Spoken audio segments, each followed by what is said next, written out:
வணக்கம் மக்களே. வெற்றிவேல் முருகனுக்கு அரோகரா. ஓம் சரவணபவ. இது வேல்மாறல் மகாமந்திரத்தோட விளக்க உரையில் பகுதி 1ங்க. முதல்ல நம்ம வேலை பற்றின சிறப்புகளை நம்ம பார்த்துருவோம். அதுக்கப்புறமா விநாயகர் துதியிலிருந்து பொருளறிந்து நம்ம பாடல்களை படிக்க ஆரம்பிக்கலாங்க. முதல்ல வேலோட சிறப்பு என்ன அப்படின்னு பார்த்தீங்கன்னா, எல்லாருக்குமே தெரியும். வேல் சிவபெருமானால உருவான முருகனுக்கு சக்தி தேவி கையால இருந்து வேலை கொடுக்க வச்சு உலகத்தில் இருக்கிற அனைத்து சக்திகளையும் அந்த வேல்ல இறக்கி ஞானத்தின் வடிவா அந்த வேலை முருகர் கையில நம்ம பார்வதி தேவி கொடுத்தாங்க. சூரபத்மனை சம்ஹாரம் செய்யறதுக்கு அந்த வேல் கொடுக்கப்பட்டது. ஞானமே வடிவான அந்த வேலை வச்சு சூரபத்மனை அழிச்சாரு முருகர். அழிக்கிறதுனா முழுமையா ஒருத்தரை உயிரற்றவரா அழிக்கிறது கிடையாதுங்க.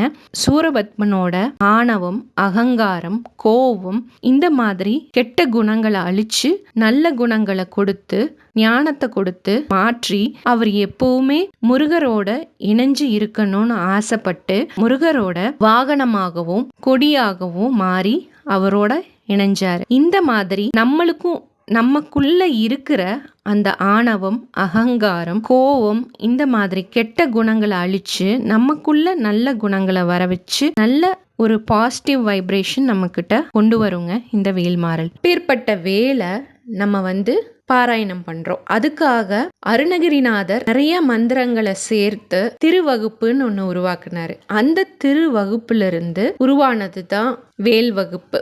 வேல் வகுப்புல அருணகிரிநாதர் கொடுத்திருக்கிற பாடல்களை வள்ளிமலை ஸ்ரீ சச்சிதானந்த சுவாமிகள் 108 பாடல்களா முன்னும் பின்னும் போட்டு வரிசையை மாத்தி போட்டு நம்மளுக்கு கொடுத்திருக்காருங்க. இந்த வேல் வகுப்பை இந்த மாதிரி மாத்தி மாத்தி போட்டு நம்மளுக்கு இந்த பாடல் வந்திருக்கிறதுனால வேல்மாறல் அப்படின்னு நம்ம சொல்றோம். இது ரொம்ப பெரிய மகாமந்திரம். இந்த மகாமந்திரத்தை நம்ம பாராயணம் பண்றதுக்கு நிஜமாவே நம்ம கிட்ட இருக்கிற கெட்டது விலகி நல்ல நேரம் வர்றதுக்கான அறிகுறி தாங்க இந்த வேல்மாறலை நம்ம படிக்கிறதுக்கான சாத்தியக்கூறு. ஏன் அப்படி சொல்றேன் அப்படின்னா, ஒரு நெகட்டிவிட்டி நம்ம கிட்ட இருக்கு அப்படின்னா அது என்ன ஆகும்னா நம்மளுக்கு நல்லதை செய்ய விடாது. ஆனா ஒரு நல்லது நம்ம கிட்ட வரும்போது அந்த கெட்டது நம்ம கிட்ட இருந்து விலகுதுன்னு அர்த்தம். இந்த வேல்மாறல் நீங்க இந்த பதிவை பார்க்குறீங்க அப்படின்னா உங்களுக்கு ஏதாவது ஒரு நல்லது உங்ககிட்ட நெருங்கி வருதுன்னு அர்த்தம். உங்ககிட்ட இருக்கிற கெட்டது உங்களை விட்டு விலகி போறதுக்கான நேரம் வந்தாச்சுங்கிறது அர்த்தங்க. நம்பிக்கையோட இந்த வேல்மாறலை படிக்க ஆரம்பிங்க. நிஜமாவே உங்களுக்குள்ள மாற்றங்கள் ஏற்படும். இந்த வேல்மாறல் பாடல்களை நான் ஒரு பதிவா பாராயணம் செஞ்சு உங்களுக்கு போட்டிருக்கேன். இந்த வீடியோல டிஸ்கிரிப்ஷன் பாக்ஸ்ல கொடுத்துட்றேங்க. பாடல்களை முதல்ல பாட ஆரம்பிக்கும் போது உங்களுக்கு கஷ்டமா இருந்துச்சுன்னா நீங்க அதை கேளுங்க. கேட்டுங்களே படிக்க ஆரம்பிங்க. இப்போ படிக்கிறது மட்டும் இல்லாம அதோட அர்த்தங்களையும் நீங்க புரிஞ்சு படிச்சீங்கன்னா இன்னுமே உங்களுக்கு பலன்கள் அதிகம். இந்த பகுதியில இன்னைக்கு நம்ம பார்க்க போறது ஃபர்ஸ்ட் விநாயகர் துதி. ஃபர்ஸ்ட் நான் பாடியிருக்கிறது 5 கரத்தனை, யானை முகத்தனை, இந்தின் இளம்பிறை போலும் ஏற்றனை, நந்தி மகந்தனை, ஞான கொழுந்தினை, புந்தியில் வைத்தடி போற்றுகின்றேனே.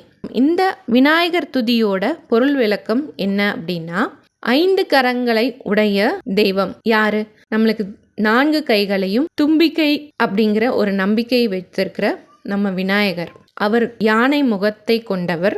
இந்தின் இளம்பிறை போலும் ஏற்றனை அப்படின்னா சந்திரன் பிறையா இருக்கும்போது பாத்தீங்கன்னா வளைந்த தந்தங்கள் போல இருக்கும். அந்த சந்திரன் இளம்பிறை போல தந்தங்களை உடைய விநாயகர். நந்தி தேவர் சிவபார்வதியின் புதல்வனா இருக்கிற விநாயகரை வணங்குற ஒரு கடவுள். ஞான குழந்தினை அறிவு மிகுந்த ஒரு கடவுளா நம்ம விநாயகரை பார்க்கிறோம். அதனால பேர்பட்ட விநாயகரை நம்ம மனசுல வச்சு அவரோட பாதங்களை வணங்கி இந்த வேல்மாறலை நம்ம படிக்க ஆரம்பிக்கிறோம்.